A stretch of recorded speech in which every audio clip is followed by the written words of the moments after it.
wife Linda and I were walking up the driveway, and she stopped and she said, "Are you ready for this?" And I said, "It's kind of late to stop now." So we kept walking, got to the door, knocked on the door, nobody answered. Knocked a second time, and he came out. And he gave us both a big hug, and he said, "I know where I want us to take our first pictures together." And we got in the car, which was a little bit of a feat of bravery on our part because he's 85 and we don't know if he drives well at all. He does, that's good.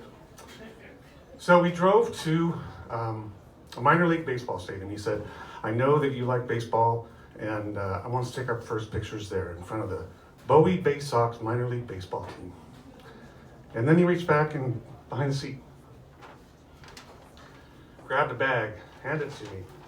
And he said, "I've always wanted to give my son a baseball hat." Baseball hat for the Bowie Bay Sox, minor league affiliate of the Baltimore Orioles.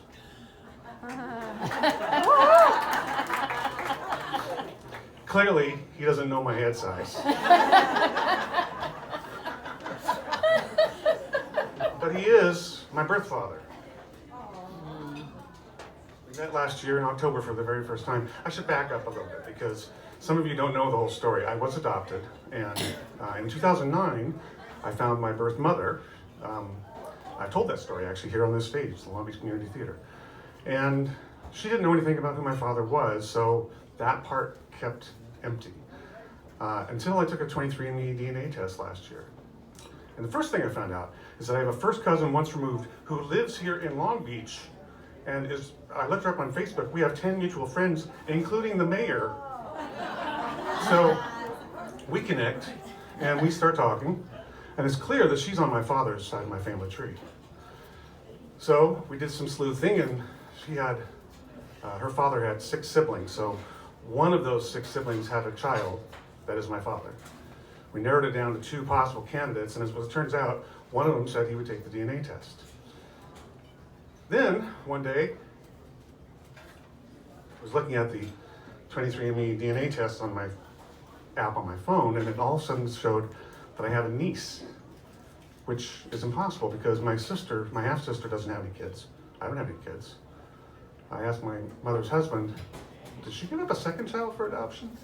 He said, "Yeah, I think she did." I said, "Well, she found us." So now I have another half-sister. She has child and grandchildren, so I'm an uncle for the first time in my life. It gets better. So my wife and I are sitting in a cafe in Temecula, and I pull out the app again. I'm obsessively checking at this point. I pull it out and look at it, and I go, she's terrified. What's wrong? What's wrong? I go, she looks at it, she goes, we both sat there speechless in this cafe because that's my father.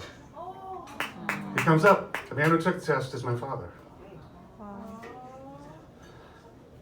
Now, the reaction I get when I tell a story on social media or my blog post or whatever is basically that. It's like, it's a beautiful story, and it is. But I have to be honest with you, it's been a little bit disconcerting at times. In fact, the day we left Temecula, I had to stop in Fullerton, where I grew up, see the houses where I grew up in, the schools that I went to, and think about all the people that raised me, that made me who I am, none of them blood relatives. I felt like I was becoming a little emotionally unmoored. But in a few weeks after that, I flew to Denver, drove up to Cheyenne, where my new half-sister lives, and met them at a Denny's outside a truck stop in Cheyenne, Wyoming, because my life now is a country western song. And we all piled in the cars and we drove up to Casper so they could meet their mother, grandmother, great-grandmother for the very first time. And she is a grandmother and great-grandmother for the first time at 80. And my father, 85, first time. He had not had any kids before.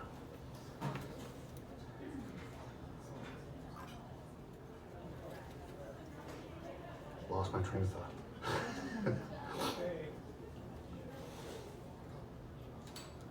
Well, that's okay, because you know what?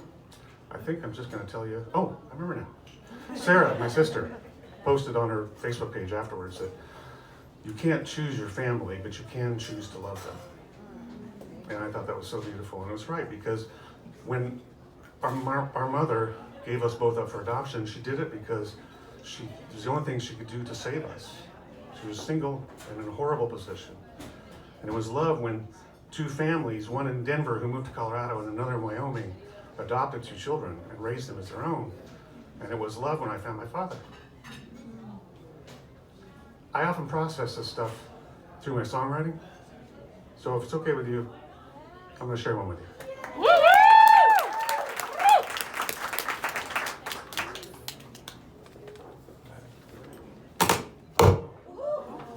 Sorry. I was like,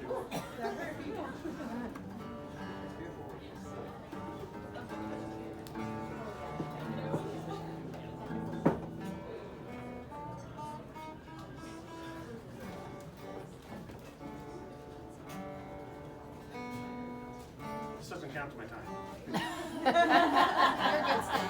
tuning doesn't count. Start You got flying. extra credit.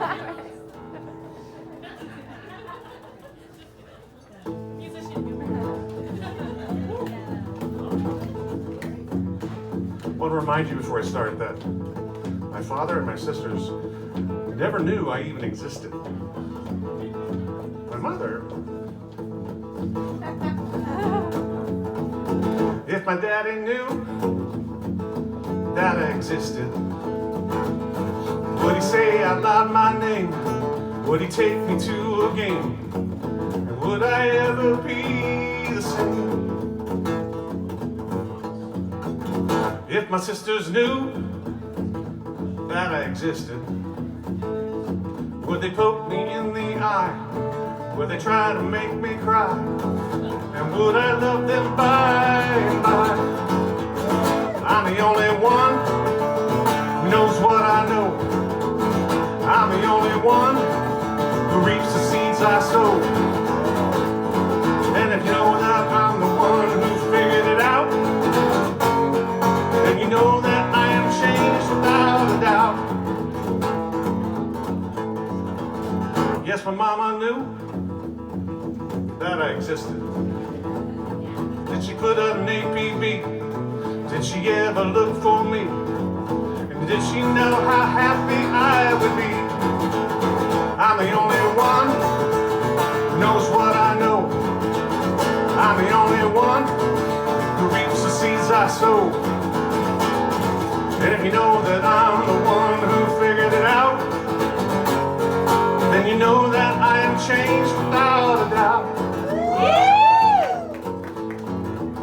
If I thought I knew what I was doing, would I ever follow through? Would I ever have met you? You're the one who helped me see it through. I wish I knew how this song ended.